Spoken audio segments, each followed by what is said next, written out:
Oh, baru yang hasil tingkat pusat itu yang keluar siapa yang bakal ngibarkan di ibu kota Nusantara. Oke, I see. Ternyata memang seleksinya cukup ketat dan sangat berlapis-lapis ya. Berarti paling penting juga nggak selain fisik tapi kebangsaannya juga harus. Saya tuh kemarin tuh pas pengumuman tuh bukan saya yang tahu pengumumannya tapi teman saya. Saya tuh cuma kayak betulan speechless ya, kayak kaget kan, betulan gini terus teman saya tante ini ya tante suruhnya lolos tante dengan begitu.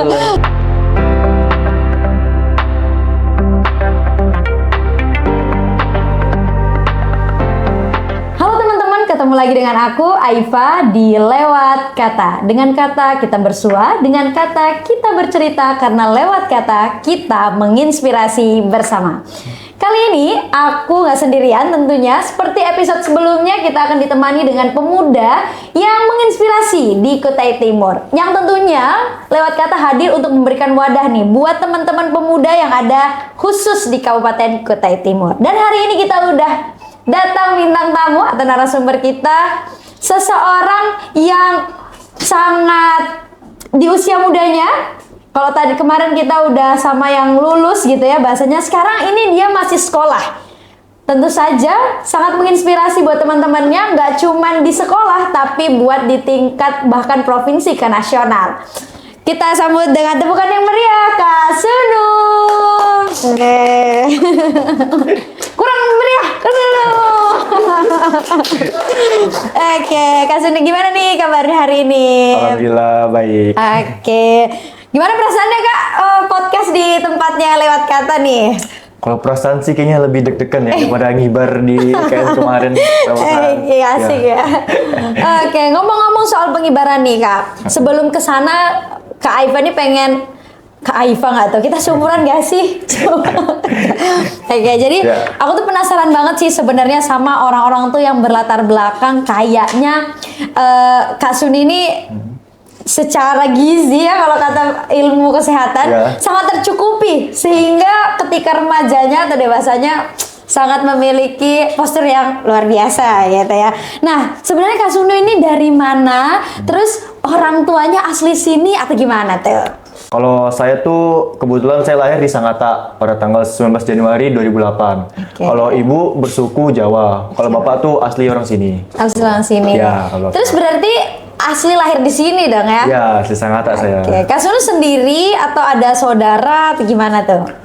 Kalau saudara itu, kalau dari mama tuh ada dari Kaubun di kecamatan kecamatan Kaubun itu dari mama. Kalau dari bapak itu di Samarinda. Di Samarinda, tapi ketemunya di Sangatta. Sangatta. Oh gitu. Oke, cinta bersemi di Sangatta yang banyak ya teman-teman ya. Oke, dan hari ini aku tuh pengen tahu Kak. Kalau misalkan ini kan memang latar belakangnya dari SMK 2 ya, dari SMK 2. Memang katanya di situ semi militer gitu ya. Nah, gimana tuh prosesi Kak Sunu akhirnya memilih untuk SMK 2? Memang passionnya pengen yang semi militer atau kayaknya menarik aja gitu Kak gitu. Kalau kenapa saya bisa di SMK 2 tuh karena gini sih Kak. Kan ngeliat tuh orang-orang kok pakai baju seragam gagah-gagah. Kan kayak fresh gitu lah.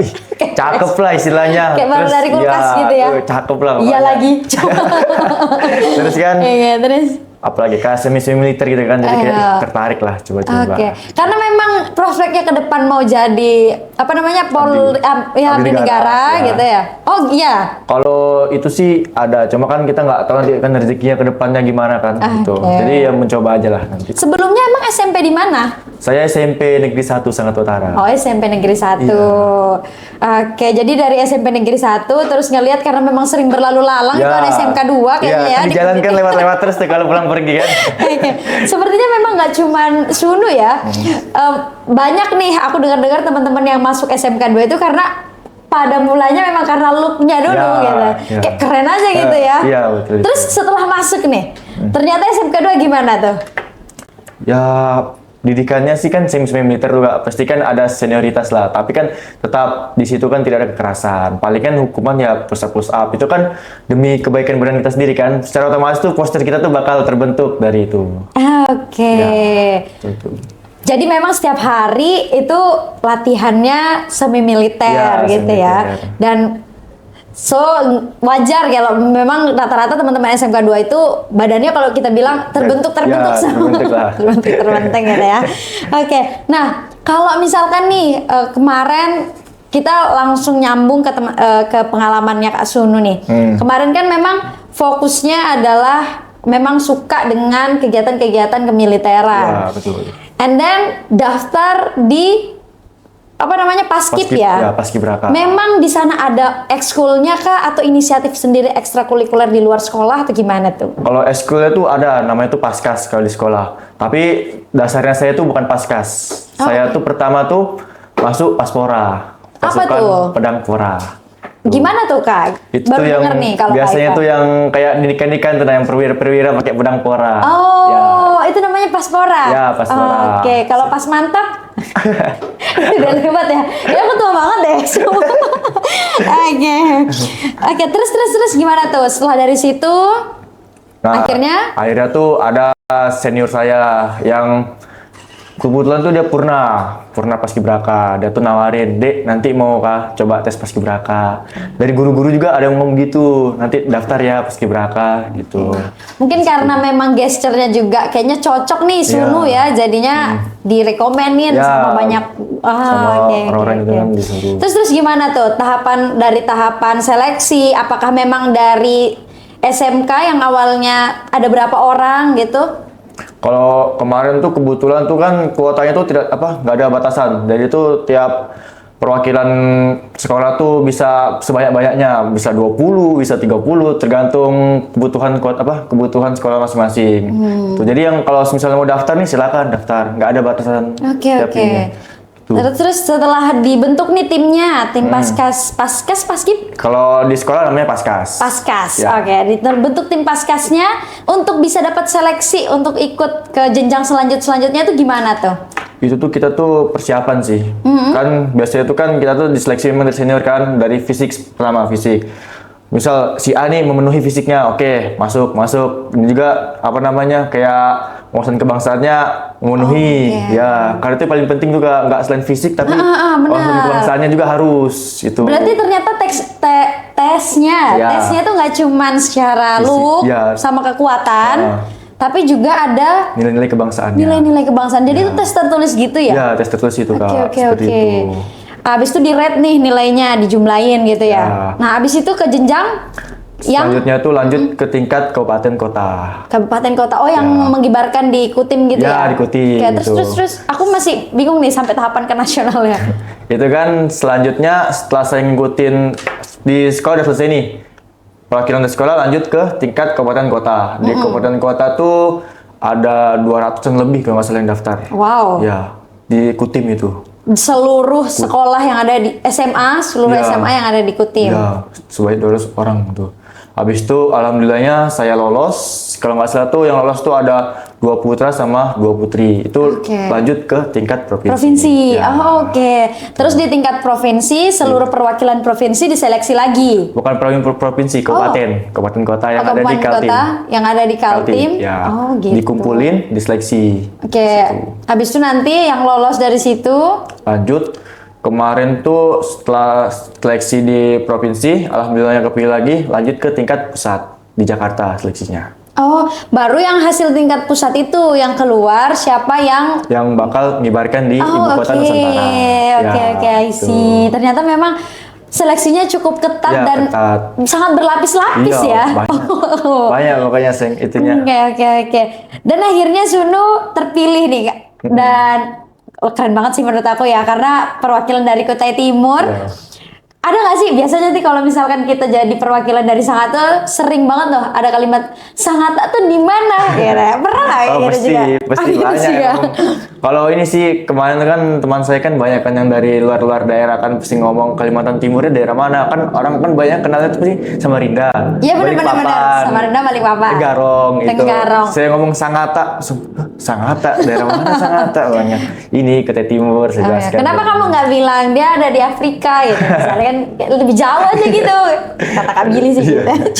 Oke, jadi memang ternyata tahapannya sangat menguras otak ya, dan Ya. setiap seleksi juga tes wawasan kebangsaan juga. Ya, kemarin tuh pas di kabupaten sama provinsi. Kalau di nasionalnya tuh tidak ada. Oh, gitu. Kalau ke nasional tuh lebih ke fisik. Fisik. Ya. Aku sampai pernah lihat tuh yang kayak pas skip kalau misalkan mau pingsan pun ada tekniknya tersendiri ya. Teknik gimana itu? Nggak tahu kayak dia tuh nggak boleh jatuh ke kiri kanan deh kayaknya, harus ke depan kalau nggak salah. Atau itu buat ini ya. Aku pernah lihat itu luar negeri Apa? ya, aku nggak tahu deh. Jadi dia tuh teknik buat pingsan pun ada. Oh. Nggak tahu sih. Aku kan nggak pernah ini ya. Karena kan salah satu ekskul yang paling Iya. susah aku ikuti adalah paskib. Karena nggak nyampe tingginya guys. Oke, jadi memang ternyata banyak hal-hal yang udah dilewatin sama Sunu. Apa nih hal menarik dari proses seleksi paskesnya? Misalkan nih, ada fase yang jarang orang bisa lolos di situ gitu loh. Ada nggak? Kalau fase kan pasti kalau kita persaingan kan, itu kan banyak kan yang lebih kuat lah. Maksudnya kan oke. fisik, pasti ada yang lebih unggul. Di nilai wawasan kebangsaan, pasti ada yang lebih unggul. Pokoknya itu di situ bersaing ketat, nggak ada yang satu menguasai full, nggak ada. Saling berganti-gantian. Oke. gitu. Tapi itu biasanya gimana tuh? Emang seleksi buat fisiknya ngapain tuh? Dijemur kah? Diapain? Kalau fisik tuh ada namanya tuh lari 12 menit. Biasanya kan kalau TNI Polri kan 12 Iya, iya, menit. iya. Habis itu push up. LKBB. Kalau LKBB tuh Nggak masuk. nggak masuk itu bukan. Kalau habis itu cuma lari 12 menit, habis itu push up. Di angkatan saya tuh namanya back up. Kan dulu tuh pull up, sekarang diganti jadi back up. Tuh, Oke. sama sit up. Sit up. Satuan juga. Oke, berarti ternyata dia mengalami pengembangan juga ya, Ya. pas skip ini ya. Oke. Nah, terus akhirnya kamu terpilih, gimana nih perasaan orang tua? Kalau perasaan tuh nggak nyangka sih. Nggak nyangka ya? Saya tuh kemarin tuh pas pengumuman tuh bukan saya yang tahu pengumumannya, tapi teman saya. Oh, Iya, teman saya tuh datang tiba-tiba ke rumah, no, namanya, kenapa? Kamu lolos? Saya bingung kan, lolos Lolos apa? apa nih? Iya, Ya kan? lolos apa? Ina, kamu lihat suratnya. Wih, alhamdulillah kan. Terus tuh pokoknya yang heboh tuh teman saya. Saya tuh cuma kayak betulan Speechless gini. ya, Iya, speechless. kayak kaget kan, betulan gini. Terus teman saya bilang, tante, ini ya tante, sebenarnya lolos tante, dia ngomong begitu. aduh, kayaknya temanmu deket banget sama mamamu ya? Ya pokoknya sering lah main ke rumah, sering ngumpul lah istilahnya. Siap. Berarti sudah bestie banget itu. Iya. Kan dalam persahabatan itu anak-anak harus akur sama orang tuanya. Iya, betul. Oke. Ngomongin soal paskibraka. Katanya tuh kan ada yang kayak tim pasukan-pasukan tersendiri Iya, nih. Coba pasukan. jelasin dikit dong Kak soal itu. Kalau Paskibraka tuh terdiri dari 3 pasukan. Ada pasukan 17, pasukan 8, sama pasukan 45. Kalau pasukan 45 tuh biasanya tuh pas pampres. Oke. Ya, 17 tuh ya kita, habis itu yang di 45 tuh ada namanya Pataka. Biasanya tuh yang ngawal si Baki. Baki ya, pembawa baki. Ya, ngawal Baki. Kalau Suno di mana tuh? Saya kemarin alhamdulillahnya diberi tanggung jawabnya tuh di pasukan 8. Pasukan 8. Ya, sebagai penggerak sore saya kemarin. Oke, keren, luar biasa banget ya. Nggak cuman ke nasional begitu ya, tapi dapat kepercayaan di inti dari pengibaran bendera. Luar biasa sekali Kak Sunu. Nah, ngomong-ngomong nih, dengan Kak Sunu yang ada sekarang, siapa sih Kak yang ngasih pelatihan nih? Dari ekskul paskesnya atau mungkin ada dari eksternal tersendiri? Kalau di sekolah pasti ya lingkup-lingkup ya senior. Senior kan pasti sudah banyak pengalamannya. Itu biasanya mereka tuh berikan ilmunya kepada adik-adiknya. Oh, Mereka jelasin oke. tuh paskibraka tuh apa sih. Habis itu hal-hal yang perlu disiapkan untuk mengikuti seleksi itu apa aja. Pengalaman-pengalaman mereka ceritakan semua itu Kak. Gitu. Oke. Kalau yang untuk hal-hal di luar tuh ada. Saya nemu kayak misalkan dari sekolah lain juga saling sharing gitu ya Kak. Bagi ilmu kita gitu. Oke, itu tadi soal tingkat kabupaten. Nah, gimana nih waktu di tingkat nasional? Latihannya gimana? Terus apakah bisa tidur nyenyak kan? Gimana? Kalau kan kita kan kemarin selama pelatihan tuh kita tuh ditempatkan di namanya tempat Desa Bahagia. Desa Bahagia. Ya. Desa Bahagia tuh apa sih? Di Desa Bahagia tuh seperti kayak desa, di situ dipimpin oleh lurah sama ibu lurah. Oke. Ya, itu kita ada Pak Lur sama Bu Lur. Itu kita pemilihannya tuh musyawarah, kayak kita pilkada gitu, Kak. Oh, oke. Ya, Menarik. pilkada. Terus. Tuh. Habis itu selama pelatihan tuh saya seminggu pertama tuh ada, kalau bukan seminggu pertama, 2 hari. 2 hari pertama tuh mengenai paskibrakaan itu. Habis itu lanjut selama seminggu. Apa tuh Kak yang dibahas spesifiknya? Tentang sejarah biasanya. Sejarah. Ya, habis itu tentang kayak makna-makna lambang. Oh, oke, Tuh, oke, gitu. oke. Kalau habis itu lanjut seminggu pertama itu ada namanya Lemhanas. Lemhanas? Lembaga Ketahanan Nasional. Oke. Di situ kita belajar mengenai nilai-nilai kebangsaan. 4 konsensus bangsa. Di situ, Kak. Oke. Setelah itu di hari Sabtunya tuh ada outbound. Itu outbound tuh bakal terkenang lah seumur hidup. Kenapa tuh? Itu banyak pelajaran yang kita dapat. Habis itu Seru. seru, Kak. Pokoknya luar biasa lah, itu nggak bakal. Apa tuh? Apa kegiatan yang kayaknya nggak pernah aku dapatin deh? Itu tuh Outbound-nya. Outbound apa yang paling terkesan? kita tuh kan disuruh bawa lilin. Lilin tuh nyalakan apinya, disuruh kita jaga lilinnya untuk nyampe ke tempat, bukan ngepet nih, Oh, ya, bukan bukan. ngepet nih. Ntar kita ngepet lagi nih. 4 lilin tuh melambangkan 4 nilai Oh wow. konsensus bangsa. Kita disuruh jaga. Terus nanti tuh ada satu tempat kita disuruh finishing di situ. Kita selama jalan tuh melalui banyak rintangan. Rintangannya tuh dilempari air. Oh, Bagaimana caranya tuh kita api harus harus melindungi api agar nggak padam selama iya, itu. iya. And then kamu? Alhamdulillah berhasil. Oh berhasil. Karena itu kan bakat kerja sama kita semua kan, kita iya, saling iya. rangkul. Saling, oke. Ada yang satu tuh mukulin airnya, kan dia plastik. Oh iya. Dilempar, kita pukuli airnya. Biar nggak kena ke. Iya, bergerak ke Iya. lilin itu. Jadi outbound-nya sangat selain menantang bermakna juga Iya, ya. banyak Oke, selain outbound apa lagi nih? Habis itu lanjut setelah itu tuh ini sih, yang 2 minggu setelah itu 2 minggu di lapangan itu tuh baris berbaris. Itu kami tuh banyak mengalami banyak perubahan karena kan medannya baru.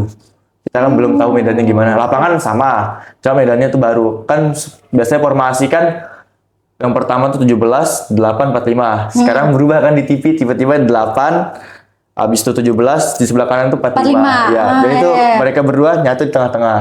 Tuh, itu kan formasi baru itu. Jadi itu kita selama latihan tuh ada 4 kali perubahan formasi. Oke. Itu sih tantangannya itu. Tantangannya di situ. Iya. Jadi selain tantangan yang itu tuh, formasi yang memang berubah-berubah, ada lagi nggak tantangan yang berkesan gitu ya? Yang dialamin maksudnya? Kalau berkesan tuh Atau suka dukanya deh Kak? duka. Jadi dukanya. paskib nasional lah Ya. gitu. Suka dukanya tuh kemarin tuh selama latihan tuh kan kita tuh sempat, Kak, namanya tuh pas sudah di KN nih, kita tuh sempat tuh sakit. Oh Dari wow. 76 orang tuh 2/3 orang tuh sakit. Sakitnya Wow. tuh dia ada yang diare, ada yang gejala tipes. Tapi tuh kita semua tuh kita lawan. Ada itu sebelum kita itu namanya nge-track. Sebelum tampil tuh kita nyebutin nge-track. Sebelum nge-track tuh ada yang muntah dulu, ada yang Wow. pokoknya itulah. Tapi tuh pikiran kita tuh cuma satu. Dulu tuh masa penjajahan tuh kan mereka tuh ngobatkan nyawa. Habis itu mereka tuh memperjuangkan nyawanya. Masa kita karena kita sakit diare, masa kita karena pusing ini kita mau kalah. Makanya kita harus sukses dalam pengibaran. Wow. Itu ya, buat kita semangat lah. Bikin merinding gak sih? Speechless aja gitu. Iya. Soalnya ternyata vibes yang kita rasain di televisi bisa nyampe ke audiens atau penonton itu ternyata perjuangan teman-teman tuh luar biasa Ya, juga di belakang itu ya. banyak berjuang. Kalau Sunu sendiri sempet drop juga atau gimana? Saya kemarin sempat KO semalam. Ya, semalam aja. Besoknya kan karena saya itu pikirin gini, saya tuan rumah, jangan sampai saya KO. Oh iya. Karena pas saya KO kan kasihan teman-teman yang lain kan. Masa saya tuan rumah kok saya sendiri yang KO. Benar. Itu. Tapi finally semuanya alhamdulillah sehat di hari hanya itu. Di hari hanya. Ya, itu alhamdulillah banget berkat doa-doa masyarakat Indonesia itu. Wah, kita benar. semua tuh sukses dalam pengibaran, lancar, nggak ada hambatan. Asik. Jadi ternyata memang benar ya, secara tidak langsung psikologis seorang paskibraka itu kenegarawanannya terbangun ya. Terbangun. Dari kita selama seminggu tuh Lemhanas. Nah, iya benar. Luar biasa banget ya ternyata. Pantes kita kayak ngelihat orang-orang yang paskibraka bawaannya kayak gimana perasaannya itu rasa cinta tanah air ya. Cinta tanah air gitu. banget ya. Benar-benar. Iya. Oke. Nah kalau misalkan nih motivasi, aku penasaran sih motivasi Kak Sunu untuk ikut menjadi paskibraka sampai tingkat nasional, bahkan selain tadi ada kakak tingkat, ada lagi nggak? Kalau motivasi tuh saya tuh masuk paskib tuh karena keinginan saya dari kecil. Oke. Kan biasanya tuh 17 Agustus tuh ada lomba-lomba kan. Iya. Saya sebelum ikut lomba-lomba tuh saya nyempatkan pagi-pagi tuh nonton 17-an. Oh. Tuh.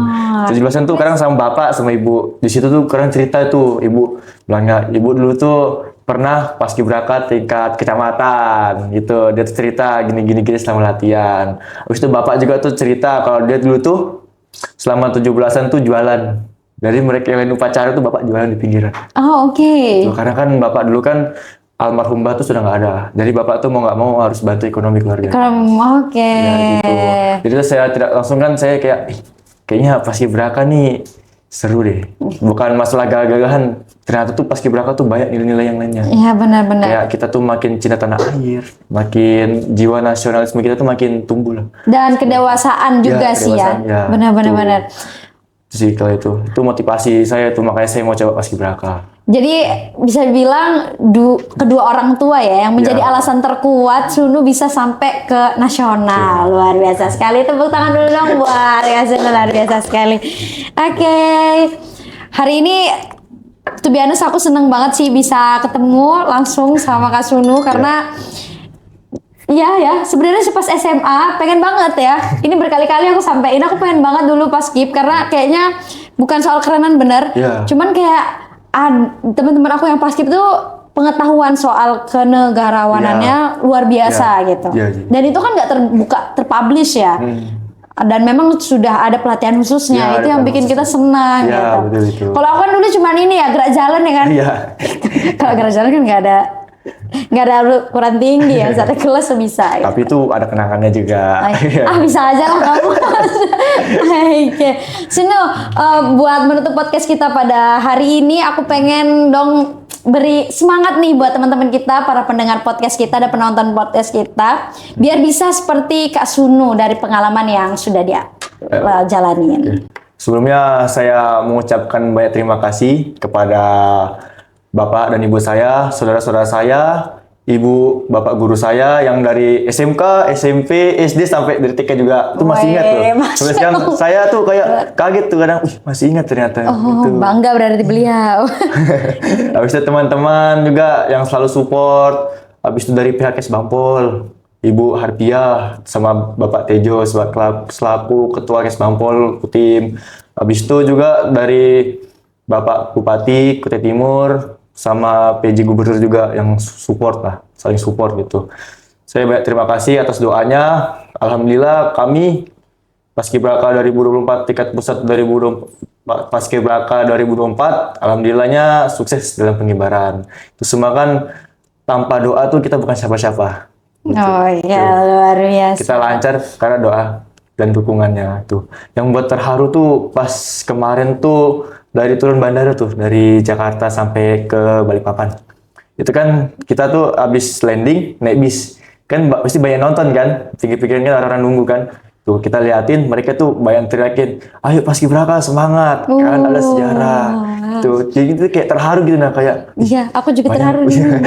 bayang ini jadi kita bisa ini. Oh, ya. Tuh untuk adik-adik yang ingin mendaftar nanti pesan saya sih pertama jangan malas. Kan ketika kita latihan tuh pasti ada titik jenuhnya. Tuh pokoknya tuh lawan rasa malasnya. Apabila kalian misal nih berat badan kalian kurang ideal, bisa tuh kalian tingkatin makannya. Ada juga yang misalnya mohon maaf nih postur badannya kayak kurang tinggi kan. Itu bisa mulai dari sekarang tuh setiap bangun pagi tuh sikap kobra. Saya saya dapat ilmunya tuh sikap kobra. bukan sikap kobra begini bukan. Nanti bisa cari di internet aja. Iya, tuh, di Google ya. Ini mah aku pernah tahu Sunu tapi nggak tahu ya. Ya terus. Bisa juga minum susu kak. Ya tuh. Ya siap. Terus. Habis itu pokoknya jangan takut untuk bermimpi terlalu tinggi. Apabila kita jatuh, kita akan jatuh di antara bintang-bintang. Asik. Dan mungkin buat harapan buat Paskib ke depannya boleh deh. Semoga tahun-tahun berikutnya Paskibraka dari Kutai Timur ada yang meneruskan ke tingkat nasional. Amin ya Rabbal. Oke, Kak Sunu sekali lagi terima kasih. Kita dari Lewat Kata senang banget sekali lagi bisa ketemu langsung dengan Kak Sunu. Kita bagi-bagi info karena banyak yang bertanya-tanya nih Kak dan ingin banget jadi Paskibraka gitu. Oke, kita tutup buat kesempatan kali ini. Terima kasih buat teman-teman para penonton podcast yang ada dan hadir pada kesempatan hari ini. Jangan lupa untuk nonton di episode-episode selanjutnya. Aku Aifa dan Sunu pamit undur diri. Assalamualaikum warahmatullahi wabarakatuh. Oke.